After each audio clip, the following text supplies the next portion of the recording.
Good evening. Hi. My name is Nadia Chavez, and I will be preaching to you tonight on a sermon entitled Reassure Me of Your Love. So first, I'd like to share with you a story about one of my sons. At the age of 3 or 4, my youngest son had gotten in trouble for choosing not to do as he was told, because we know children never do that. But what I remember about this occasion was after he got in trouble and he was disciplined, that he wouldn't stop crying.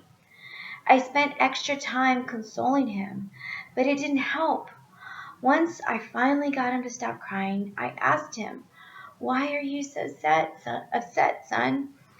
Then, with his little tear-filled eyes, he spoke to me in his little voice, and he said he was sad because I didn't love him anymore.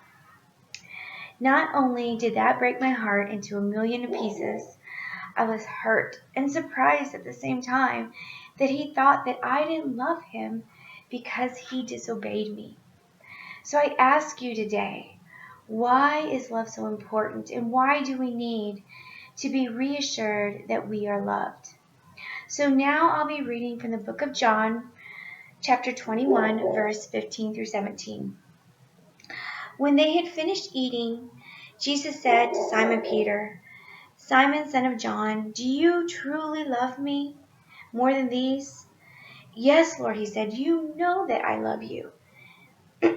Jesus said, "Feed my lambs."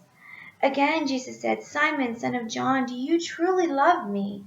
And he answered, "Yes, Lord, you know that I love you." And Jesus said, "Take care of my sheep." The third time he said to him, "Simon, son of John, do you love me?"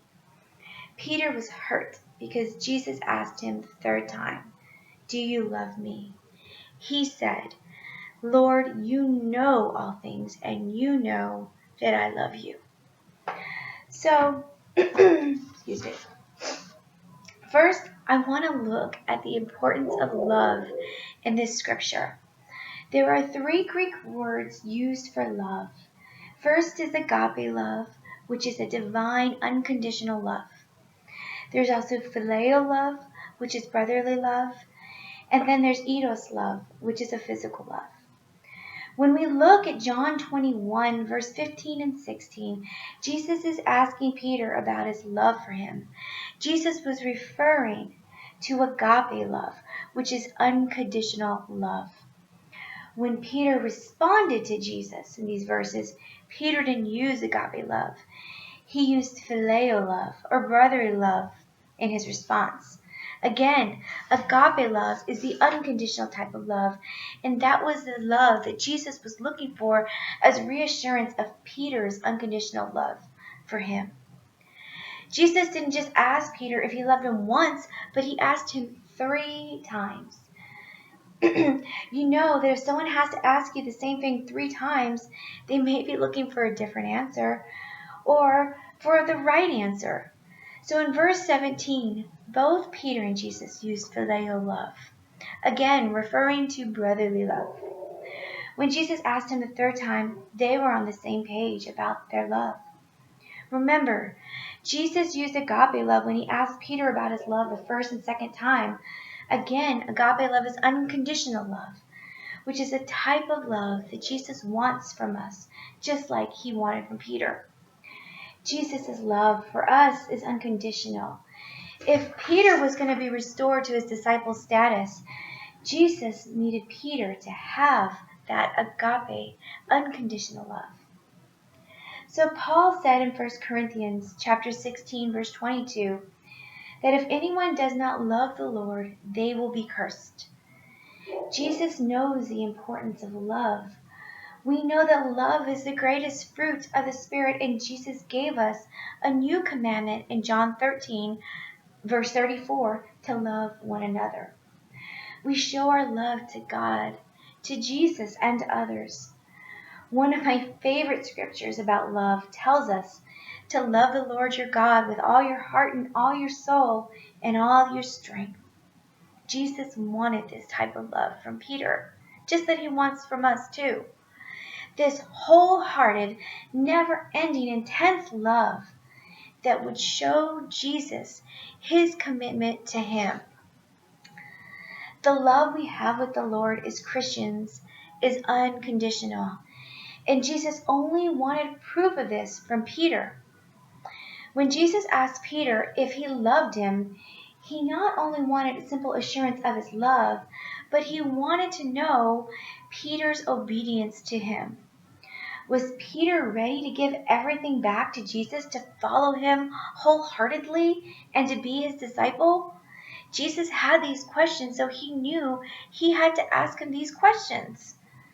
Peter had denied Jesus 3 times, and he had chosen to disobey the commandment about love when he denied Jesus.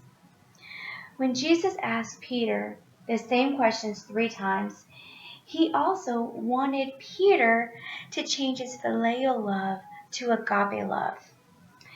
Again, Jesus wanted confirmation of Peter's unconditional agape love. He didn't need Peter as a friend just to be by his side spreading his word. Jesus wanted Peter in the trenches with him. He wanted him to be a shepherd like him. So now that we know about the power of love, we'll go back to John chapter 10.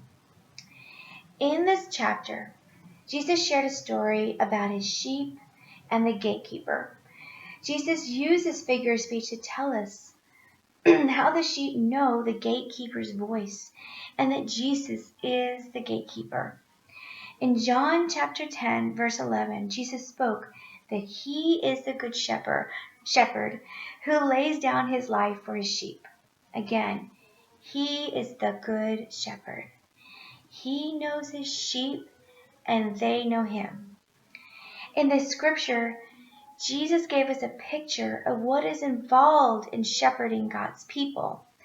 This is not a simple task that Jesus wanted just to give to anyone. Jesus wanted that reassurance and confirmation from Peter that he would feed and care for his sheep. Sheep are helpless animals and they rely on their shepherds for survival. Sheep stick together in flocks. They need that companionship. When Jesus questions Peter 3 times, Jesus is giving Peter instructions so that he can be restored to the shepherd status again.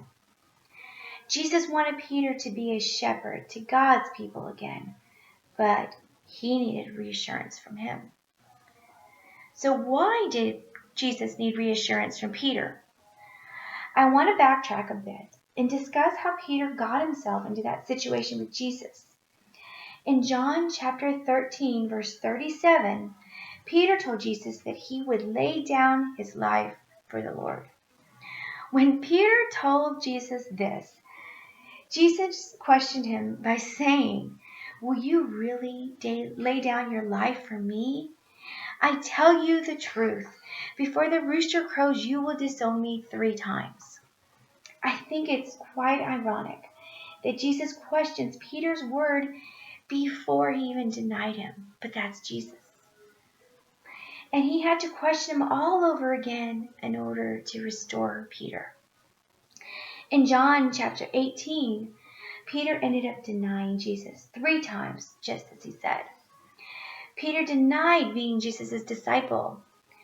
When Jesus questioned Peter 3 times in John 21 about his love, Jesus' goal was to restore Peter's relationship with him.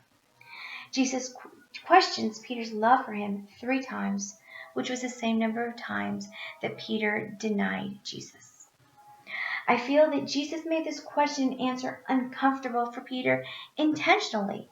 Jesus gave Peter a second chance, but he didn't make it easy for him. Peter was hurt with Jesus' repetitive questioning. But Jesus knew the importance of making Peter squirm a little bit. Jesus wanted that reassurance from Peter, so he put the pressure on Peter. Just like when you question a child when they disobey you, break the rules, or lie to you, you want to make them a little uncomfortable so that they'll learn their lesson. Making a person squirm lets them know that you mean business. Sometimes you just have to put that person in the hot seat to get the truth out of them. If Jesus would have just seen Peter and told him, "Okay, Peter, we're good," Just keep on loving me. I know that Jesus wouldn't have gotten the reassurance he needed from Peter. Jesus' repetitive questions to Peter were truly questioning his obedience for him. So going back to the story of my youngest son. After feeling completely torn and heartbroken, I stood with my arms wrapped around his little body and I hugged him as hard as I could. I told him that no matter what he did in his life, I would always love him, even if he broke the rules or disobeyed me. I told him that he is my son and I love him no matter what. He was looking reassurance from me and my love for him. He was just a small child and he felt abandonment with my disapproval. Jesus would never want anyone to feel abandoned by him. This experience for me and my son was truly eye-opening for both of us. Just this time that he chose not to listen to me, because of course it never happened again, it resulted in an experience about love and obedience, just like Peter's experience with Jesus. We must remember the importance of love. Jesus is love, and we must love one another unconditionally. Jesus Christ is our shepherd, and he will care for his flock, just as he wanted Peter to shepherd his flock. We know that Jesus is the Lord of second chances, and he loves us unconditionally. So please take a minute and think about, have you had to reassure Jesus of your love for him? And thank you for your time this evening, and God bless you.